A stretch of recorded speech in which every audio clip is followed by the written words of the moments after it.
이번 영상은 싱가포르에서 한국인으로서 영주권자든 시민권자든 외국인이든 한국인으로서 싱가포르에서 최소한 저축을 해야 하는 태도, 그 저축을 해야 하는 금액에 대해서 말씀을 한번 제 입장을 드려보려고 합니다.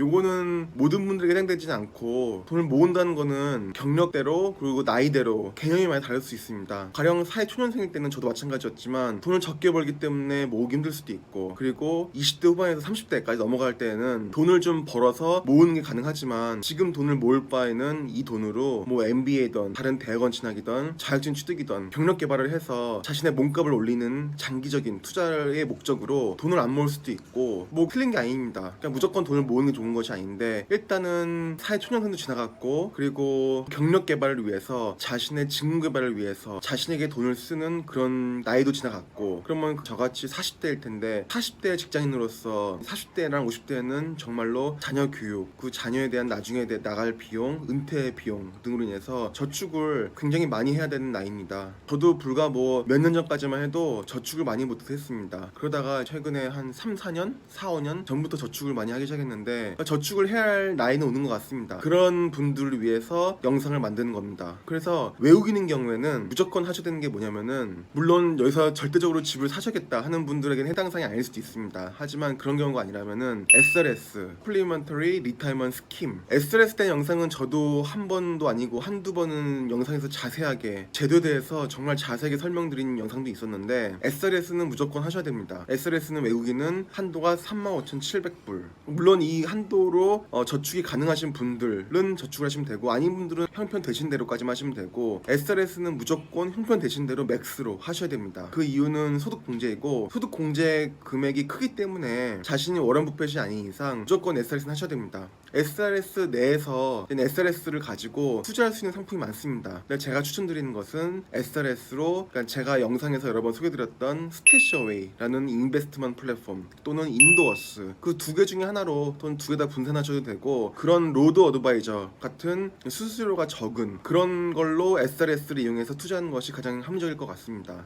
왜냐면은 SRS를 통해서도 DBS 같은 은행을 통해서 유닛 트러스트, 한마디로 액티브 펀드를 구매할 수도 있는데, 기본적으로 세일 차지는 낮습니다. SRS를 통해서 판매되는 펀드들은 세일즈 차지, 곧 영업 수수료는 낮지만 마찬가지로 펀드이기 때문에 매년 나가는 매니지먼트 피 는 운용 수수료는 높습니다. 그렇기 때문에 제가 추천드리는 거는, 외국인으로서 해야 될 거는 첫 번째, 무조건 SRS를 통해서 형편이 닿는 대로 최대치의 금액을 SRS를 통해 넣고, 그래서 소득 공제 혜택을 받고, 두 번째, SRS로 넣은 금액을 가지고 최대한 가급적이면 스태시어웨이 또는 인도어스 같은 플랫폼, 그러니까 수수료가 적용이 낮은 그런 플랫폼을 이용해서 투자를 해봐라, 그겁니다. 그리고 스태시어웨이나 인도어스 같은 경우는 자신이 투자 성향을 결정할 수 있습니다. 어그레시브로 하면은, 공격적인 투자 성향으로 하면은 주식의 비중이 높아갈 수 있고, 좀 컨저버티브하게 보수적으로 투자 성향을 설정하면은 채권 비중과 리츠나 골드 같은 커머디티 같은 것들의 비중을 좀 높일 수 있고 다변화시킬 수도 있고, 스태시어웨이랑 인도어스에 대해서는 제가 영상을 소개한 것들이 두 개 있으니까 보시면 되고, 그러니까 자신의 투자 성향에 맞춰가지고 그 인도어스나 스태시어웨이 내에서도 자산 배분이 가능합니다. 그리고 또 한 가지, 세 번째는, 한국에는 웬만한 대기업, 그리고 싱가포르에서 재직하고 계신 웬만한 다국적 기업은 자사주 매입 프로그램이 있습니다. 이게 특별히 회사에서 복지 혜택을 주는 게 아니라, 미국은 세법상으로 그러니까 임직원에게 상장된 회사라면 롱텀 베네핏으로 자사주를 디스카운트해서 또는 매칭 플랜으로 해서 웬만하면 25% 정도 디스카운트를 해서 발행을 해야 할 의무가 있습니다. 그래서 그러니까 미국계 회사, 예를 들어서 애플이나 구글, 다국적 기업은 스탁을 디스카운트해서 살 수 있는 권한이 있습니다. 그러니까 그걸 많은 분들이 의외로 지금은 스탁이 버블이 아닌가